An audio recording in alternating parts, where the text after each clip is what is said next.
Why U.S. businesses are building for downside scenarios first marks one of the most important strategic reversals happening in corporate America right now. This isn't about expecting a crash or predicting a recession with certainty.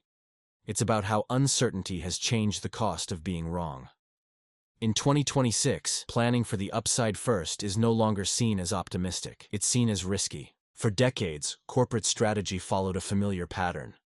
Start with the growth case. Build plans around expanding demand, increasing capacity, hiring ahead of revenue, and investing early to capture market share. Downside scenarios existed, but they were treated as remote possibilities rather than central planning assumptions. That mindset has flipped. Today, U.S. businesses are increasingly starting their planning process by asking a different question. What happens if things go worse than expected? This change didn't come from theory, it came from experience. Over the last several years, companies watched demand shift suddenly. Financing conditions tighten unexpectedly, and assumptions break faster than models could adjust. Businesses that planned only for growth were forced into reactive decisions. Layoffs, project cancellations, emergency cost cuts, reputation damage. Executives remember that pain. In 2026, building for downside scenarios first is about avoiding forced decisions. When companies plan for weaker demand, tighter capital, or slower customer spending from the beginning, they retain control even if conditions deteriorate. Control has become more valuable than speed. One of the clearest signs of this shift is how budgets are built. Instead of assuming full revenue targets and then cutting later if needed, many companies now construct budgets that work even if revenue underperforms. Upside becomes a bonus, not a requirement for survival. This approach changes everything. Hiring plans become more conservative. Capital spending is staged. Discretionary costs are scrutinized earlier. Projects must justify themselves under stress, not just in best-case conditions. Another reason businesses are building for downside first is demand volatility. Demand isn't collapsing, but it's inconsistent. Customers delay purchases.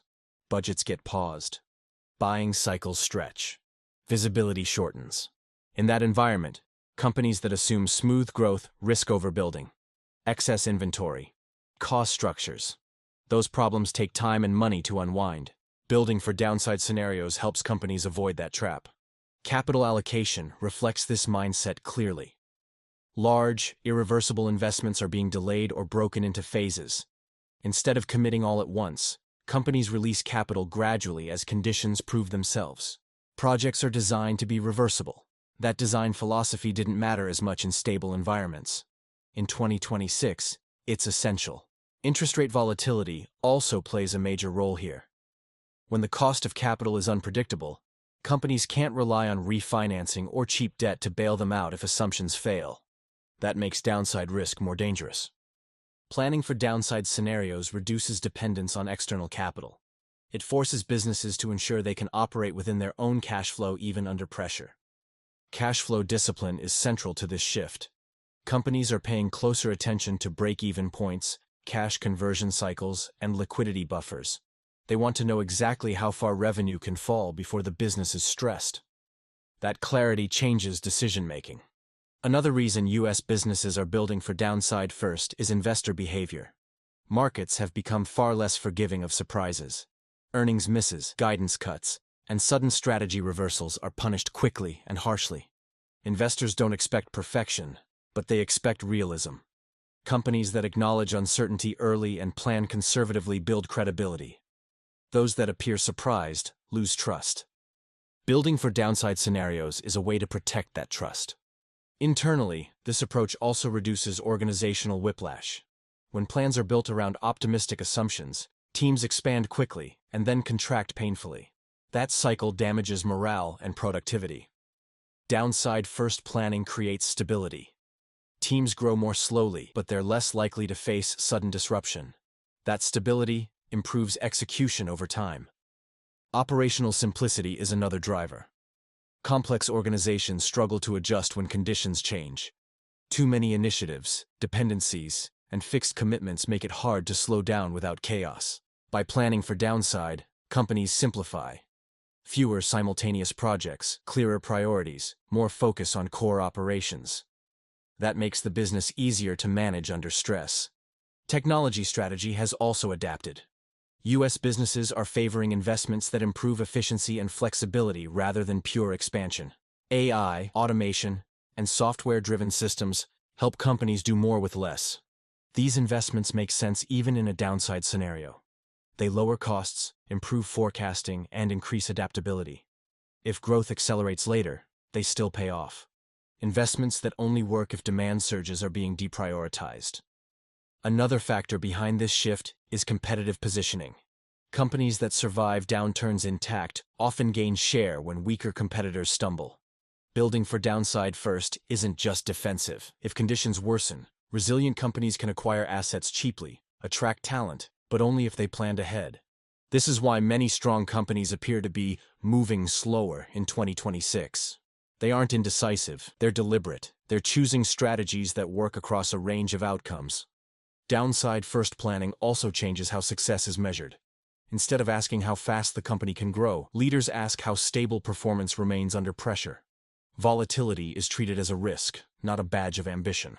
This mindset influences everything from incentive structures to performance reviews. There's also a psychological shift involved.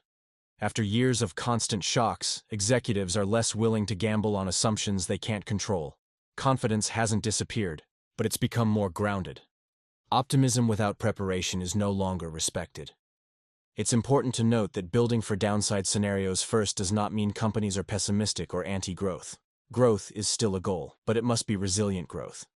Upside scenarios still exist in planning. They're just layered on top of a stable base instead of being the foundation. This approach creates optionality. If conditions improve, companies can accelerate.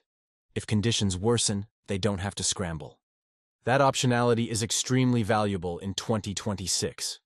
Another reason this shift is happening is regulatory and policy uncertainty.